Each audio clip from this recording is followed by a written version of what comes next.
Welcome to the post show of episode 1876 with Dan Soder. Hi again. One of our favorite guests and one of Keith's besties at this point. He's my closest friend that I have that we never visit each other. Exactly. Right. It's like a real life pen pal without the penning, but a lot of the pal. You're like, We're very close friends, and because we never hang out, we can't upset the other person. Yeah, he can't get to me. Do you RT each other to stay posted? He always texts me stuff like poker tomorrow, and I'm like, I'm in Indiana. It's like, all right, fine. And I'm like, oh God, I disappointed him. Or he's like, Steelers at 1. I'm like, well, the Niners are playing at 1. Steelers at 1. Okay. Shots of Jaeger. I can't do that anymore. I can't do that. Keith, why are you making me do that? I do when I invite people last minute. We're adults now; they can't make it, so it's like I put out the invite. Yeah, but I don't have to worry about the hassle of people. Yeah. So they think I'm a good guy.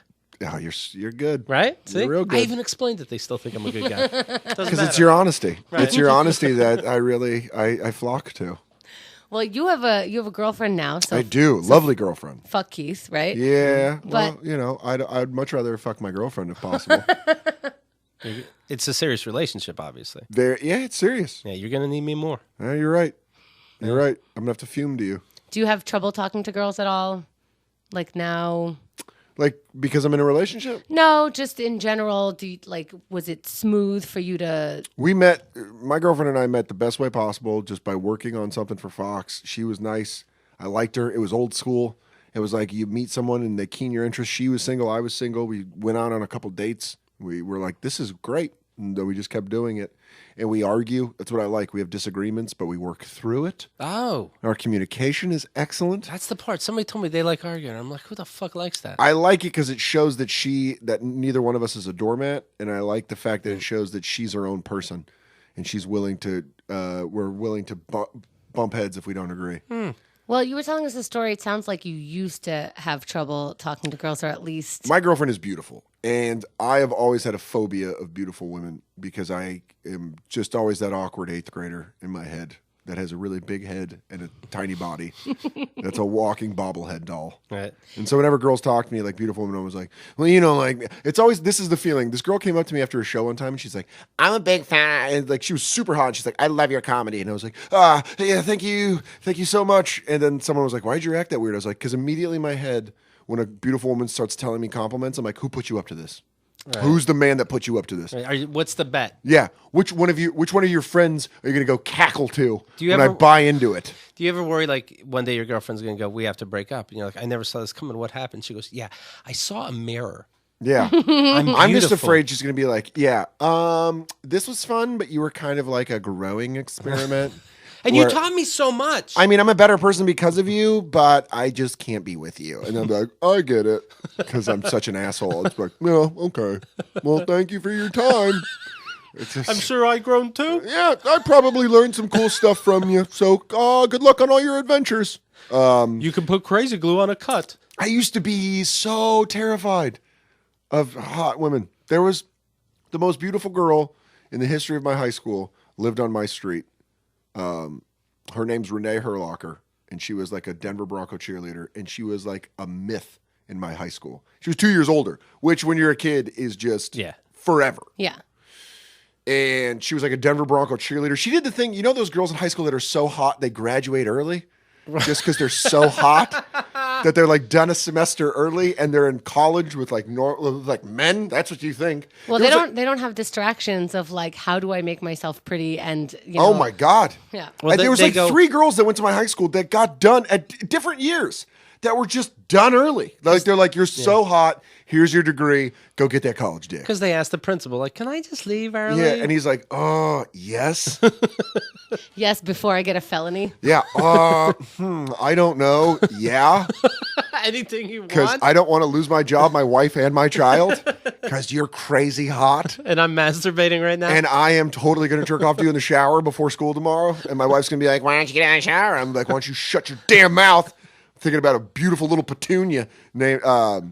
I was about to name the school after you. Maybe it's best you just leave. Yeah, just go. Just go to the state school where you'll possibly get an STD. So she lived on my block, and this is like maybe a year or so after she graduated high school. I had my dog, who is a fat red golden retriever, aptly named Montana after the greatest quarterback of all time, Joe Montana.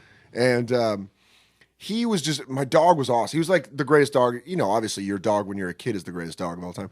But he was like stubborn as shit. So if he just wanted to leave the house, he found a way to like nose up the chain linked gate and then go to the wood fence that led into our backyard. And like, he was so fat, he could just burrow through it just with his weight. He would just run through the gate. And it happened multiple times. But he'd always come back because he was like, yeah, I just wanted to see what was out there. They can figure out, I have a dog, they can figure out things like puzzles, and it's crazy. They can open the door by sticking a ruler in and pushing it as a wedge. Yeah, they're incredibly, you know, people say dogs are dumb, but I think they're very intelligent. I'm very impressed by them. So I come home one day, and Montana's just gone. He's just not in the backyard. And I'm like, shit, did I lock the door right? I look at everything. He's just gone. I get in my car, I drive around, I was 16 at the time, and I'm like driving everywhere looking for him, nowhere to be found. I go to the park, maybe he's running around in the park, not there. Go to my block, drive around my block a bunch of times, nowhere to be found. I'm yelling Montana, nothing. Go home, watching TV, and we had caller ID, and I get a phone call, and the girl's last name, it's like her dad's name or whatever. And so I'm like, it's probably your dad or like somebody. It's not going to be. And I pick up, and it's just like this angelic voice that's like, is this Dan? And it's like, yes, this is Dan. Sweet, sweet angel on the other end. And she's like, I have your dog Montana. And I'm like, what? And then I guess it's yours now. No, but this was the best part. Is she goes, so do you want to take down a pen with my address? And I almost was like, well, I know where you live. But I couldn't. You can't just admit to know. Like every guy that has gone through puberty in this neighborhood knows exactly where you live. And she was just like, I have your dog. I'm like, oh, weird. Okay, well, where do you live? And I do the fake address taking down where I'm like, oh, where is that by? And she's like, it's so. I'm like, I live right down the street. I want to be like, yes, I'll be there in a second. I've been waiting for this phone call my whole life. So instead he goes, whenever I can make it, I'll stop down. Yeah. Are you going to be around tomorrow? You're going to be around tomorrow around 1 p.m.?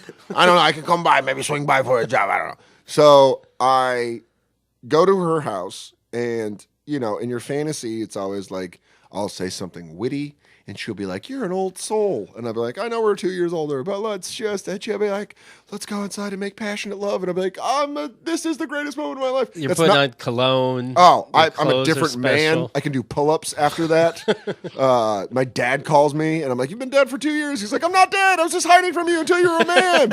And I'm like, I love you. And he's like, I love you more. And, so what actually happens is I go down there and she's got Montana outside and I can't make eye contact with her because she's so hot. And I'm just looking down at my dog and I'm like, oh man, crazy dog. It's just like that. You can't talk. I'm like, what are you, buddy? and then the worst part is she gives me the leash and I'm like, thank you so much. And she's like, he like made friends with my dog. Open invitation where I could be like, well, they should hang out.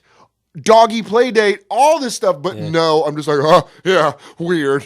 And then I take the leash, and then I do something that to this day has haunted me. I did like a half jog away from her, holding the leash like we're in the fucking dog show. You know that dog show kennel leash where you're holding it up? I did that away from the hottest girl in the history of Aurora, Colorado. I just ran away like, let's go, dog. And then I got to my house and I just fell like a head into head into hand, crouched down. I got home like, what the fuck? What kind of performance was that? What did I do? Aww. I picture him going back 5 whiskeys later. Hey, our dogs play. I get it. Our dog should fuck and then we should.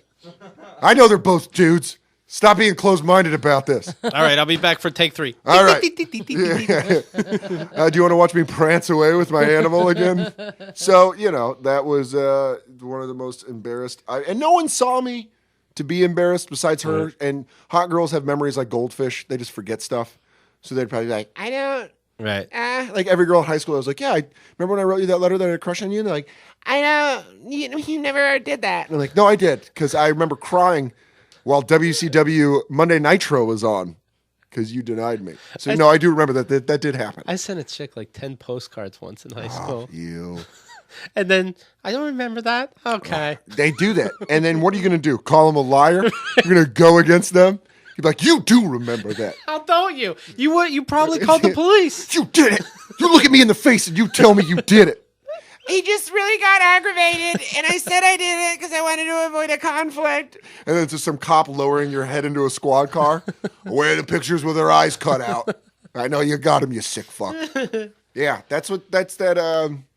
Hot girls are like dictators. You just have to go with what they say and hope that they don't cause a fuss. We never fucked. Yeah, I know we did. Yeah, yes, we did, because I have tried to recreate that feeling emotionally several times. Oh, you want to hear more about that Dan Soder? He's on this show, of course. Check it out and leave comments below. Yeah. Bye. Bye. KeithAndTheGirl.com